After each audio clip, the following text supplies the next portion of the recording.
I want you to take a second and just visualize your childhood bedroom door. Like, really picture the physical object itself. Yeah, exactly. Yeah. Think about the weight of it, when you pushed it open. Was it made of a heavy, solid wood that kind of thudded shut, or was it like a lighter, hollow core door? Right.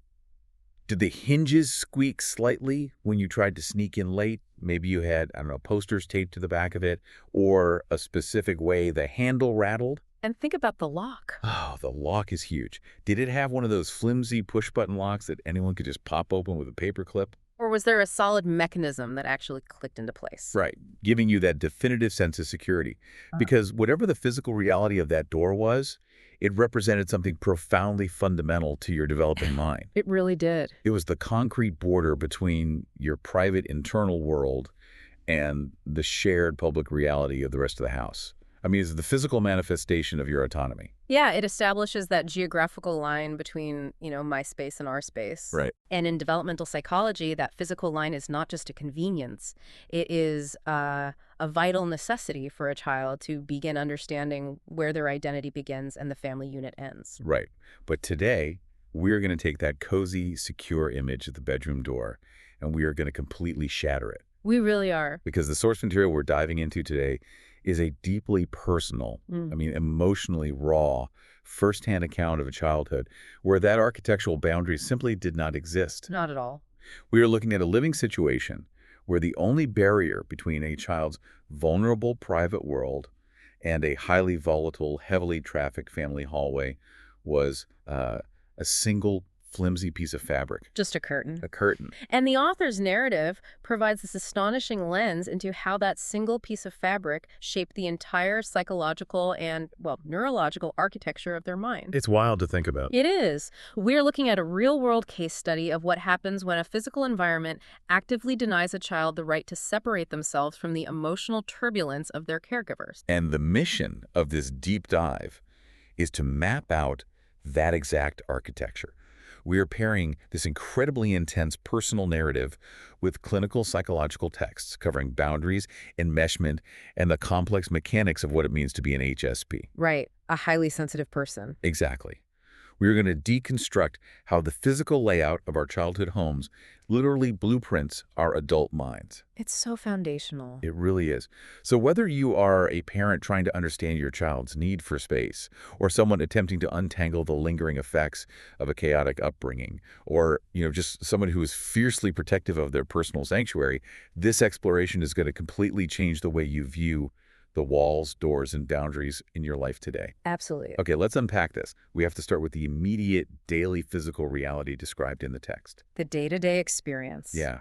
The author paints a picture of their childhood and adolescence as a state of relentless, vibrating anxiety. The quote that stands out to me is, I didn't feel like I was in my room. I didn't feel protected. That's so heavy.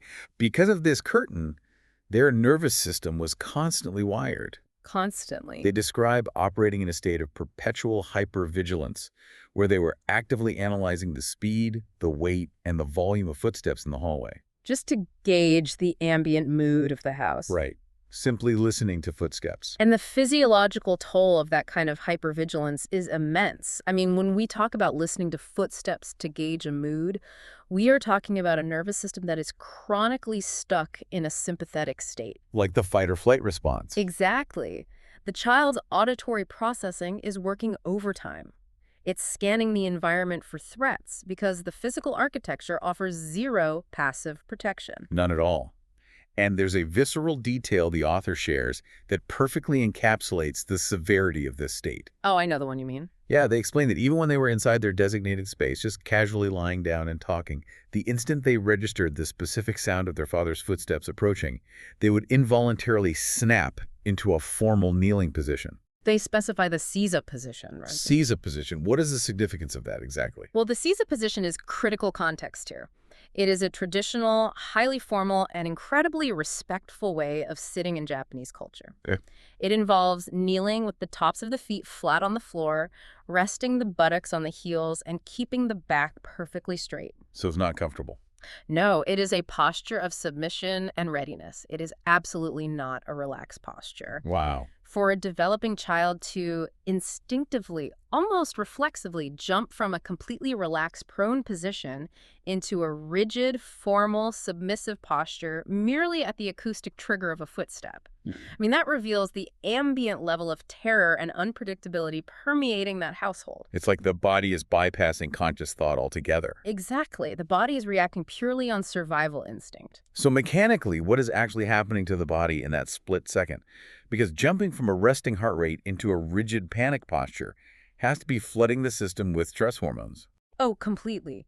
The amygdala, which is the brain's threat detection center, registers the auditory cue of the footstep, Okay. and it immediately signals the hypothalamus. Then the hypothalamus triggers the adrenal glands to release a surge of adrenaline and cortisol. So boom, instantly stressed. Right. Blood pressure spikes, heart rate accelerates, and muscles tense to prepare for an incoming threat. Which is normal if a tiger's chasing you. Exactly. In a normal environment, this happens occasionally, like if you hear a loud crash, but this child is experiencing that severe neurochemical flood multiple times a day, every single day, inside what is supposed to be their safe haven. That sounds exhausting. It is. The endocrine system never gets a chance to fully return to baseline. You know, the structural setup of this house really makes me think of the panopticon. Oh, that's a really interesting comparison. Yeah, if you look at 18th century prison architecture, the philosopher Jeremy Bentham designed a concept called the panopticon. The physical layout is this circular building with prisoner cells along the outer wall, all facing inward. And in the very center of the circle is a watchtower where the guards sit. Okay, I'm tracking. But the crucial design element is that the watchtower has bright lights shining outward, blinding the prisoners, so the prisoners can never see into the tower. Ah, so they never know if they're being watched? Exactly. They never know if a guard is actually looking at them at any given moment. Yeah. So because they might be under surveillance at any second of the day or night, the prisoners begin to constantly police their own behavior. Right, the physical guard becomes unnecessary. Because the prisoners internalize the guard. And that is exactly what this curtain functions as. It is a panopticon home. That is perfectly stated. The child can't see through the curtain, but the father can rip it open at any second.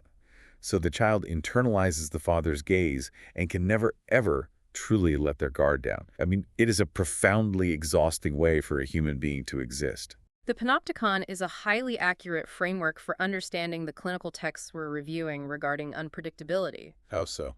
Well, the core issue destroying the child's psychological safety isn't necessarily physical violence. It is the absolute unpredictability of the intrusion. Just not knowing when it's coming. Exactly. The source text details the father's specific behavioral patterns.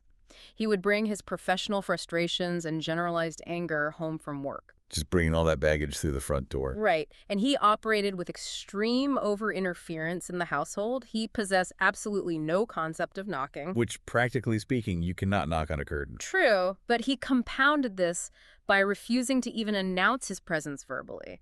He wouldn't call out the child's name. So what would he do? He would simply walk down the hallway and violently throw the curtain wide open without warning. And the author describes the mechanics of these intrusions so vividly. Like, the father would throw the curtain open, physically stand in the threshold, and just scan every corner of the room with his eyes. The surveillance. Right, he would glare at the child, mutter something derogatory like lazing around, and then walk away. And the detail that genuinely makes my blood boil, I know what you're going to say. he wouldn't even pull the curtain shut behind him. He would just leave it open. He would just leave the room completely exposed to the hallway. We really need to analyze why that specific sequence of actions, the scanning, the comment, the leaving of the curtain, leaves such a profound, lasting psychological scar. Why is it? Because in the context of developmental psychology, this is the ultimate denial of autonomy. The father is not merely invading physical space. He is actively invading and criminalizing the child's internal state. Wow. Criminalizing it. Yes. By muttering, lazing around when the child is simply resting, the father subjugates the child's emotional reality to his own agitated mood. So the logic of the house is the parent is agitated, therefore the child has no right to be at peace. Precisely. The clinical literature defines this dynamic as a boundaryless family or a state of severe enmeshment. Enmeshment. Right. In these environments, the child is not recognized as a distinct, separate human being with their own independent nervous system and physiological need for rest. They're just an extension of the parent. Exactly. They are viewed merely as an extension.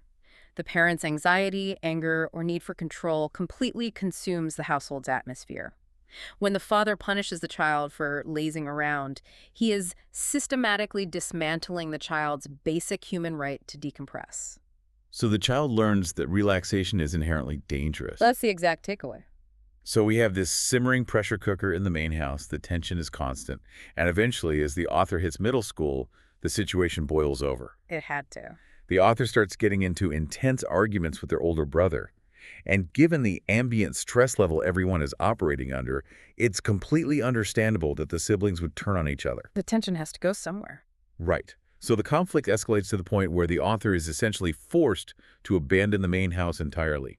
They pack up and move into an external storage room. A warehouse on the property. Yeah. And this relocation from the main house to the warehouse represents a radical shift in the nature of the child's trauma, doesn't it? It really does. They are trading a severe psychological nightmare for an extreme sensory and physical nightmare. Because the physical conditions detailed in the text are just grueling. I mean, this is not a converted guest house. It is a shed. A literal shed. The walls are full of gaps. There is zero insulation and no air conditioning. None. The author describes the environment as unimaginably oppressive, like sweltering and suffocating in the peak of summer and brutally freezing in the dead of winter. And it wasn't just the temperature. No. Dog hair from outside constantly blows in through the cracks. Spider webs form incessantly on the low ceiling, and then when the sun goes down, the acoustic reality sets in. The rats. They can hear rats scurrying, scratching, and flapping around directly beneath the thin floorboards. It is a biome that is completely hostile to basic human comfort, let alone the delicate developmental needs of an adolescent. Just existing there sounds like a full-time job. It is. The physical load on the body just trying to regulate temperature and ignore pests is massive. Which brings up a fundamental question about how the human brain processes threat. Okay. If the main house was emotionally unsafe due to the panopticon surveillance of the father, and this warehouse is physically torturous with the extreme weather and the rats, All right. how does the developing mind weigh those two options and voluntarily choose the rats? I mean, is physical suffering genuinely preferable to psychological surveillance? It's a tragic calculation, but the clinical texts on attachment theory provide a clear mechanism for why the child makes it. It's the mechanism. A developing human fundamentally requires what psychologists call a safe base, a secure attachment point from which they can confidently explore the world, and more importantly, a sanctuary to retreat to when their nervous system is overwhelmed. Okay, safe base. Yes. But when a volatile caregiver destroys that safe base, the child is thrust into a chronic state of survival mode. The brain begins to prioritize predictability over comfort. Predictability. So the rats, the spiders, and the freezing temperatures are objectively awful, but they follow predictable laws of nature. Exactly. A rat isn't going to emotionally manipulate you. And the cold isn't judging you for relaxing. Right. The warehouse is physically miserable, but it guarantees freedom from the unpredictable, invasive gaze of the father. But there has to be a cost to that. A huge one. Choosing the warehouse comes with a severe developmental cost. Living in chronic survival mode alters the way the brain processes sensory input. Because they're already on edge. Yes, the child's nervous system is already heavily sensitized from years of hypervigilance in the main house, and now it is being relentlessly bombarded by extreme thermal discomfort, the auditory stress of rats, and a lack of cleanliness. It's compounding. It is a compounding trauma. The body is burning massive amounts of metabolic energy just to exist in that space. And the narrative pushes the boundaries of that misery even further when we examine the actual location of the warehouse. It gets so much worse. It does. It was built flush against the property line. The author's bed faced a concrete block wall, and directly on the millimeter-thin other side of that block wall was the neighbor's bathroom. Specifically, the toilet. Right. The concept of acoustic intrusion takes on a highly disturbing dimension here. It becomes incredibly grotesque. It really does. The text details how the author could hear every single biological function happening on the other side of the wall. Every sound. It wasn't just a mechanical sound of pipes or a toilet flushing. They could clearly hear the neighbor gagging, spitting, clearing their throat, and using the bathroom. Just a constant auditory intrusion. A constant invasive auditory reminder of another person's bodily reality, bleeding directly into what was supposed to be the author's final sanctuary. But then the situation escalates from disgust into genuine horror. It really has. The sequence of events described next is severely traumatizing. The text notes that during the peak, suffocating heat of August, the neighbor actually choked on their own vomit and passed away right there, immediately adjacent to the block wall. And the body was not discovered for 2 weeks. 2 weeks in the middle of an unair-conditioned August. I mean, the author was sleeping mere inches away from a decomposing human body for 14 days without realizing it. It's unthinkable. The text describes how, once the discovery was made, the room took on this overwhelmingly ominous atmosphere. The author refers to it as becoming a perfect accident property. Which is a direct translation of a real estate term used to describe a location stigmatized by a tragic, violent, or undiscovered death. We have to pause and look at how this event completely obliterates the psychological framework of home. It shatters it entirely. For this individual, the foundational concept of a home is degraded from a panopticon of parental surveillance to an uninsulated, rat-infested shed, and finally to the literal site of a gruesome, prolonged biological decay. This horrific reality layers profound existential and psychological trauma on top of an already highly sensitized, uncomfortable sensory environment. So they just have no escape. None. The child's brain has absolutely nowhere to downregulate. The physical environment is toxic, and the psychological environment is haunted by trauma. Trying to imagine a middle schooler attempting to process that level of morbid, gothic reality while just trying to complete math homework or go to sleep is staggering. It really is. But what makes the narrative even more isolating is the way the rest of the family perceives the author's situation. The cognitive disconnect between the author's lived reality and the siblings' perception is massive. The sibling dynamic outlined in the source material serves as an excellent clinical illustration of how proximity does not equal understanding. That's a great point. Trauma can be entirely invisible to the people living right next door to it. Let's look at the brothers' behavior. Eventually, this warehouse has to be torn down to make way for a parking lot. Right.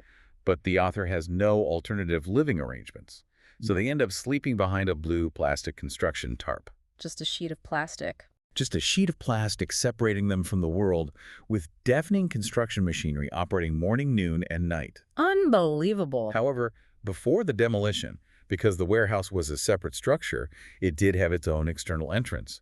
The author could occasionally sneak friends into the shed without having to navigate the panopticon of the main house. Okay. And the older brother observes this single logistical advantage, and his reaction is astonishing. He tells the author, "You've got it good, you're free." The brother categorizes the situation as a privilege. I really struggle with the brother's perspective here. I mean, it requires a massive level of selective blindness. It does. How can he look at a sibling who is freezing, listening to rats, smelling a decomposing neighbor, and eventually living behind a plastic tarp, and genuinely define that as freedom? It reveals the intense psychological distortion created by the father. How so? Well, the brother perceives freedom exclusively through the lens of escaping the father's surveillance. His own primary trauma is the father's emotional intrusion. Ah, I see. Therefore, his brain filters out the rats, the cold, and the morbid reality of the neighbor, and focuses entirely on the fact that the author doesn't have to deal with the curtain being thrown open. So he's jealous of the shed. In a perverse way, the brother's comment validates just how oppressive the main house actually was. He is subconsciously admitting that he would prefer the physical torture of the warehouse over the psychological torture of the father. But the impact of that statement on the author is devastating. It completely invalidates their suffering. Completely. Their daily trauma is being actively reframed by their own sibling as a luxury. And when a child's suffering is constantly invalidated by their immediate family, they begin to internalize a profound sense of cognitive dissonance. Like they're the crazy one. Yes. They learn that their own perception of pain cannot be trusted. And we see exactly how deeply that invalidation sinks into the author's psyche when the environmental circumstances finally change. When the brother leaves. Right. Years later, the older brother eventually moves out to attend college. Yeah. And the author is finally allowed to migrate back into the main house and take over a real room on the second floor. A proper room. It is fully equipped. It has actual walls, a door, and most importantly, an air conditioning unit. It is objectively comfortable. Let's examine the author's psychological response to finally achieving that comfort. They react with crushing, debilitating guilt. It's so sad. The text specifically details that while the author was immensely relieved to have a functional room, they felt so deeply guilty about having access to an air conditioner that they actively refused to turn it on for an entire year. A whole year. For 12 months, they just sweat through the summer heat inside their room because they held a fundamental belief that they did not deserve to use the appliance. From an outside perspective, that behavior seems irrational. But if we unpack the mechanics of enmeshment and invalidation, the guilt is heartbreakingly logical. Why does it make sense to them? We are looking at a child who was raised in a boundaryless environment where their basic need to rest was violently interrupted and criminalized as lazing around. Right. Their only escape was a rat-infested shed, which their own brother characterized as a privilege. Oh, I see where you're going. When you compile those experiences, the child internalizes a very specific toxic narrative. My comfort is an inconvenience to others. I am a burden. Therefore, I do not merit resources. So experiencing comfort literally feels like committing a crime. Exactly. Engaging the air conditioner feels like an act of supreme arrogance and selfishness. The author's internal monologue is likely telling them that they haven't earned the right to be cool and comfortable. That is so deeply ingrained. It requires a massive amount of cognitive unlearning for an adult to realize that basic physiological comfort, like temperature regulation, is not a moral failing or a sin. You read that and you hope that the new room is the beginning of the healing process. You think, okay, the physical environment is safe now, the nervous system can finally regulate. But it's never that simple. No, because the father initiates a sequence of events that violently reopens every single old wound. A major recurring theme in the source text is the concept of too little, too late. Yes, the renovations. Right. The father decides to eventually install a proper, high-quality door for the author's room on the second floor. And he doesn't just hang a cheap piece of wood. No, the author describes the space as evolving into the ultimate room. The new door is equipped with a specific speed dropping system. Like a pneumatic hinge. Yeah, a pneumatic hinge mechanism that ensures the door closes gently, quietly, and securely. It is aesthetically pleasing. It's a highly functional, concrete boundary. So finally, they have a door. Logically, you would expect the author to be overjoyed. The panopticon is finally closed. But the text reveals that the overriding emotional response was a profound, heavy sense of regret and sorrow. The thought endlessly looping in the author's mind was, why couldn't he have done this sooner? Exactly. The author's reaction highlights a critical concept in trauma recovery and family systems therapy, doesn't it? It does. Frequently, it is not the initial period of suffering that leaves the deepest, most intractable psychological scar. What is it then? It is the subsequent realization that the suffering was entirely preventable all along. Oh, wow. The installation of the high-quality door proves that the caregiver possessed the capacity to solve the problem, but actively chose to ignore the child's pain until it was convenient for the caregiver to address it. And the narrative delivers the ultimate devastating insult shortly after the author finally moves out of the family home entirely. The warehouse. Yeah. The father looks at the miserable, uninsulated, rat-infested warehouse where his child suffered for years and decides to claim it for himself, turning it into his own personal office space. And the timeline of the renovation is the critical factor here. It is instantaneous. Immediate. The moment the author vacates, the father completely guts the space. The rotting floorboards, the spiderweb-covered ceiling, the drafty walls, everything is ripped out and beautifully renovated. Just transformed. It is transformed into a spotless, shining, comfortable environment. And of course, a brand new, high-powered air conditioning unit is installed immediately. The psychological impact of witnessing that immediate transformation forces the author to confront a deeply painful reality regarding their value within the family structure. Because it provides undeniable proof that the resources were always available. Always. The father always had the financial capital. He always had the logistical ability to hire contractors and fix that room.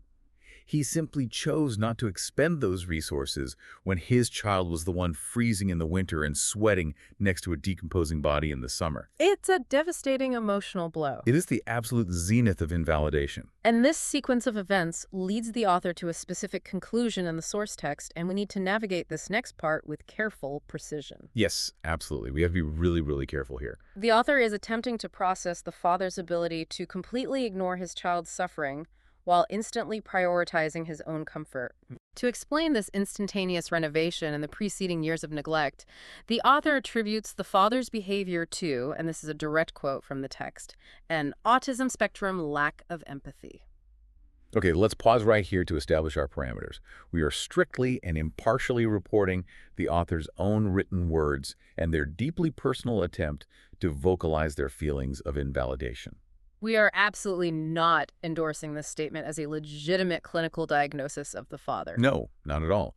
Furthermore, we are not making broad, generalizing statements about autism, nor are we implying that individuals on the autism spectrum inherently lack empathy. Right. We are simply analyzing the author's desperate search for a vocabulary to explain a caregiver's profound emotional blind spot. Exactly. And the author's choice of phrasing reveals their struggle to comprehend an environment where their severe distress was utterly invisible to the primary figure responsible for protecting them. It's like they just needed an explanation. Yes.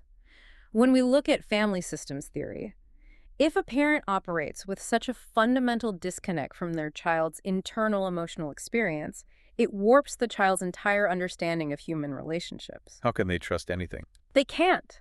The child cannot fathom how someone who loves them could watch them suffer, so they begin searching for pathological explanations to make the behavior make sense. That dynamic is the perfect transition point to shift our focus. We have been deeply immersed in the author's personal narrative, but I want to leverage the clinical tests provided in our sources to understand the broader mechanics at play. Okay, let's look at the mechanics. The author's story serves as a textbook, real-world case study for what happens to the human brain when fundamental psychological boundaries are never allowed to form. And to understand the damage, we first have to establish a rigorous clinical definition of a boundary. How do you define it? In psychological terms, a boundary is the invisible conceptual line that separates the self from the other.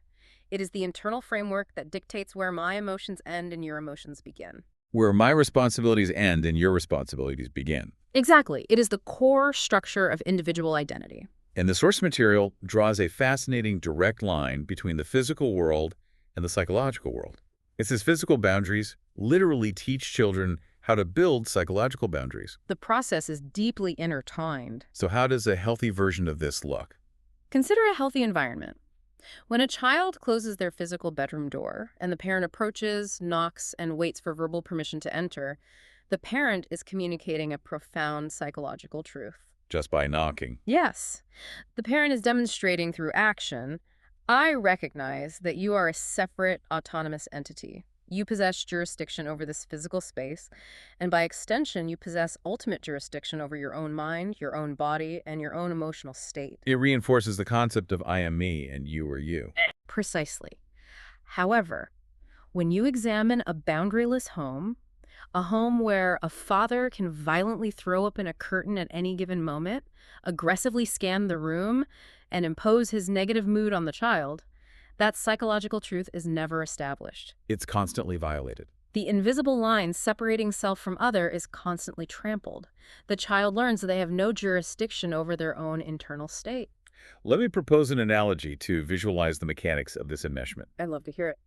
Growing up in a boundaryless home is functionally identical to operating a computer that is connected to the internet, but entirely lacks a firewall or antivirus software. Oh, that's a brilliant comparison. There are no security protocols.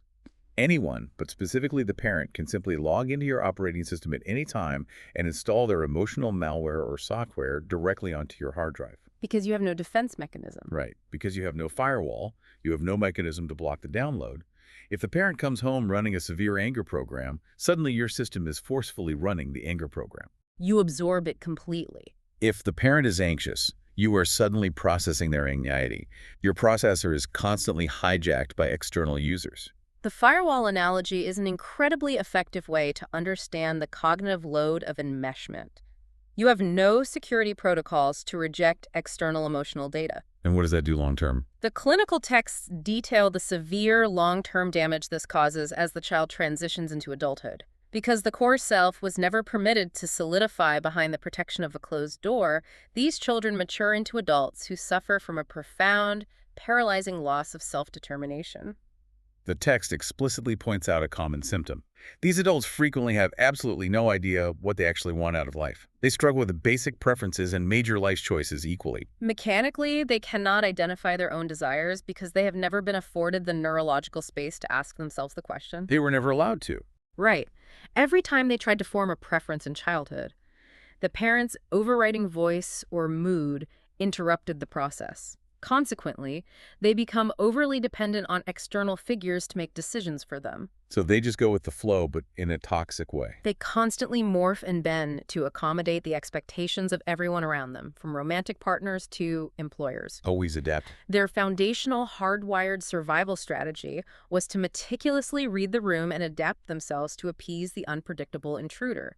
As adults, they are perpetually trying to anticipate what the person walking down the hallway wants them to be, even when the hallway is empty. Living with that lack of a firewall sounds neurologically exhausting. It is entirely draining. And it leads us directly into one of the most complex concepts in our sources, the highly sensitive person, or the HSP. Yes, the HSP trait. The author makes a definitive statement in their narrative. They assert that this chaotic, terrifying daily environment, the curtain, the hypervigilance, the unpredictable father, they say it constructed a precise HSP. But here's where it gets really interesting, because I see a massive contradiction here in the text. Let's dissect the contradiction. The author is arguing a clear case for nurture, or in this case, trauma. They're saying, my trauma built my sensitivity. The curtain made me an HSP. Okay, that's their claim. But when we analyze the clinical text provided on the subject, the scientific definition of an HSP, which is also referred to under the framework of environmental sensitivity, describes it as an inherent biological genetic trait found in roughly 20% of the human population. So it's biological. Right. It is something you were born with. So from a clinical standpoint, which one is accurate? Are highly sensitive persons born with a specific neurological wiring, or are they built by traumatizing environments? I mean, is this the debate of nature versus nurture? The scientific consensus actually reconciles this apparent contradiction through a highly specific concept known as vantage sensitivity. Vantage sensitivity. We are not looking at a binary choice between nature and nurture. We are looking at an intricate interaction between the two. I need you to explain the exact mechanics of vantage sensitivity. How does it bridge the gap between genetics and trauma? Okay, at a neurological level, being an HSP is an inherent genetic trait. You are born with a central nervous system that simply processes sensory data, sights, sounds, emotional cues much more deeply and thoroughly than the remaining 80% of the population. So the hardware is just built differently. Exactly. Your biological hardware is highly perceptive. However, how that perceptive hardware manifests in your personality and daily life is entirely dependent on and modulated by the environment you develop in. So the genetic trait is the canvas, and the childhood environment is the paint. That is an excellent way to conceptualize it. Let's look at the positive manifestation first. Okay. If a child with this highly sensitive genetic hardware is raised in a nurturing, securely boundaried, supportive environment, their inherent sensitivity functions as an evolutionary advantage. Because they're safe. Right. They process positive stimuli deeply. They develop profound levels of empathy, rich inner lives, deep creativity, and exceptional intuitive problem-solving skills. The biological trait allows them to thrive spectacularly. But let's apply the other side of the equation. What happens mechanically when that exact same highly sensitive child, that exact same genetic hardware, is raised behind a flimsy curtain, subjected to an explosive, unpredictable father, forced to listen to rats under the floorboards, and sleeps next to a decomposing body? In that environment, the sensitivity transforms into a severe vulnerability. The highly perceptive nervous system acts like a sponge, absorbing every single drop of toxicity in the environment. It just takes it all in. The inherent biological tendency to notice subtle details, which could have been used for creativity, is forcefully weaponized by the brain into crippling hypervigilance. So they don't just notice the footsteps. No, the child doesn't just notice footsteps. Their brain fixates on the exact velocity and weight of the footsteps as a life or death metric. The clinical text explicitly details how chronic psychological load, ongoing trauma, and chronic sleep deprivation, all of which the author endured in the warehouse, act as a neurological magnifying glass. Magnifying the sensitivity. They take pre-existing, manageable sensory sensitivities and amplify them into overwhelming, painful severities. So if we look back at the author's claim, they are actually half right. The abusive environment didn't create the underlying genetic code for sensitivity, but the boundaryless, traumatizing environment absolutely constructed the severe, painful, hypervigilant manifestation of that trait that the author has to manage today. It shaped it entirely. The trauma essentially built a fortress of anxiety on top of a sensitive foundation. That synthesis is clinically accurate. And recognizing that distinction, separating the biological hardware from the trauma software, is the critical first step toward genuine psychological healing. Which brings us to the most vital part of this deep dive. Yeah. We have spent a significant amount of time examining the darkness, the warehouse, the lack of a firewall, the acoustic intrusions. But the provided sources do not abandon us in the trauma. They pivot toward actionable resolution. They outline practical, evidence-based coping mechanisms and therapeutic frameworks for anyone who recognizes their own nervous system in the author's story. The practical steps are so important. If your firewall was never built during childhood, how do you go about constructing it as an adult? How do you reclaim your mental and physical space? The clinical texts emphasize that the foundational step is rigorous self-analysis. You cannot construct an effective boundary if you have not explicitly identified what you are attempting to keep out. Logically, you can't build a wall if you don't know the dimensions of the threat. Exactly. For a highly sensitive person or an individual recovering from severe enmeshment, this requires a meticulous, almost scientific mapping of specific sensory and emotional triggers. What does that look like in practice? You must ask yourself really specific questions. Does a specific frequency of fluorescent lighting trigger an autonomic stress response? Does a particular sharp tone of voice from a manager make your stomach drop? Does working in an open-plan office involuntarily transport your nervous system back to sitting behind the curtain? You have to really dig in. You have to map your unique sensitivities objectively without attaching shame or judgment to them. And once that trigger map is established, the text introduces the concept of environmental adjustment. I find this incredibly validating because it explicitly permits physical separation. Right, creating physical distance. The text essentially advises, buy the high-quality earplugs. Actively seek out the quiet rooms. If you have individuals in your life who operate exactly like the unpredictable father, people who emotionally barge into your life without knocking or asking permission. The people who throw open the curtain. Yes, you possess the fundamental right to physically and psychologically distance yourself from them. Granting yourself the explicit permission to retreat is a vital therapeutic milestone. However, the literature also acknowledges the reality of modern existence. We cannot exercise control over every single environment. We cannot always simply walk away from a stressful job or a difficult public space. That's very true. Therefore, the text introduces the necessity of gradual exposure therapies and the development of what it terms through skills. The concept of the through skill is fascinating. It's described as the ability to let things slide or let stimuli pass through you. Right. But from a mechanical perspective, how does a person achieve that? If you have spent your entire life lacking a firewall, conditioned to absorb every single emotional data point around you, how do you neurologically train yourself to let a negative comment or an aggressive environment simply wash over you instead of sinking deeply into your core? Developing a through skill requires a massive cognitive reframing of the internal narrative. Reframing it how? The texts advise that individuals must fundamentally stop viewing their HSP traits or their sensitivities as a curse, a defect, or evidence of brokenness. Which is hard to do. It is, but when you operate under the belief that your sensitivity is a flaw, every single negative stimulus in the environment feels like a targeted attack confirming that flaw. The brain reacts defensively. But if you alter the framework, If you cognitively reframe the trait, if you recognize that your deep processing is a morally neutral biological reality that can actually be optimized, you fundamentally alter your neurological relationship to incoming stimuli. that changes everything. The text notes that HSPs frequently achieve immense success and fulfillment in care-based professions, therapeutic roles, or highly creative careers precisely because their deep processing is an asset in those fields. Oh, because they're naturally tuned in. Right. When you consciously align your daily life with environments that value your biological hardware, you begin to build internal resilience. You realize you are not fundamentally flawed. You are simply a specialized plant forced to grow in highly toxic soil during your developmental years. That realization seems to be the core component of building the missing firewall.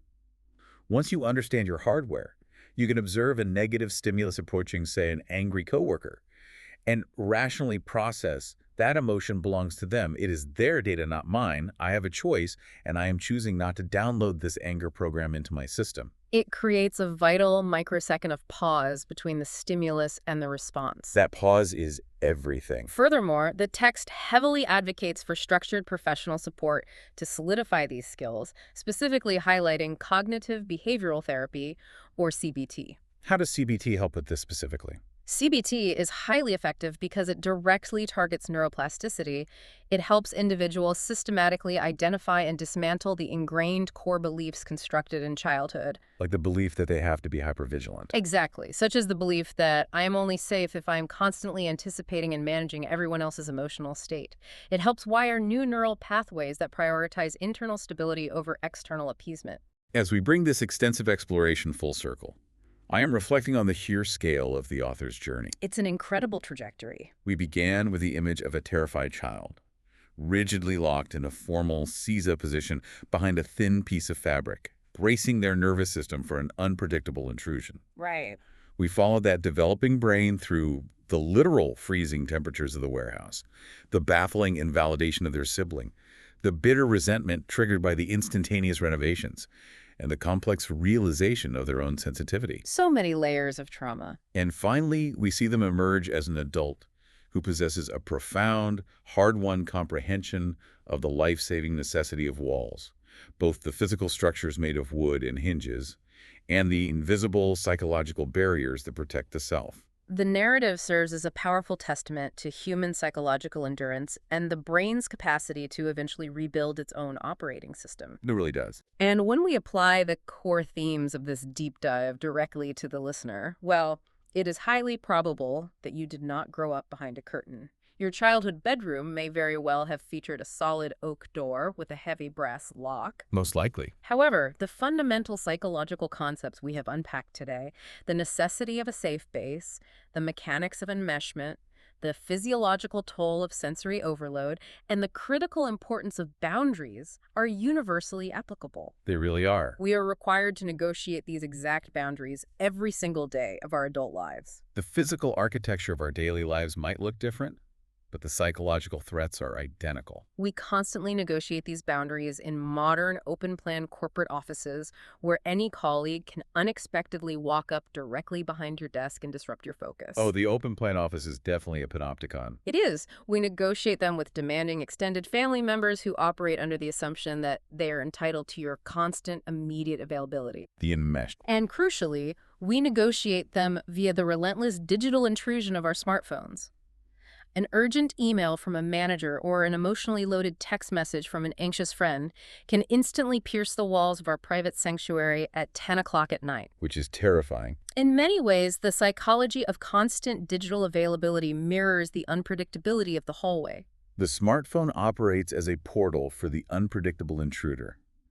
The ping of a notification generates the exact same anticipatory anxiety as the sound of the father's footsteps approaching the curtain. We are constantly bracing for the intrusion. The modern imperative to be perpetually accessible fundamentally threatens our psychological safe base. The question of how we actively protect our internal state is more urgent now than it has ever been. Which leaves us with a final provocative thought to consider as we conclude. We have spent this time meticulously analyzing the architecture of someone else's childhood and the trauma built into their walls. But I want you to examine the architecture of your current daily existence. Look at the structures, routines, and relationships in your life right now. What do your boundaries look like today? Exactly. Where is the curtain in your current world? Whether it is in your professional life, within your family dynamics, or regarding your own digital consumption habits, are you passively allowing people, demands, or stress to walk into your mind unannounced and drain your energy? It's a question we all need to answer. It really is. And what would happen to your nervous system if, starting today, you finally decided to tear down that flimsy fabric, construct a solid psychological wall, and install a heavy door with a lock?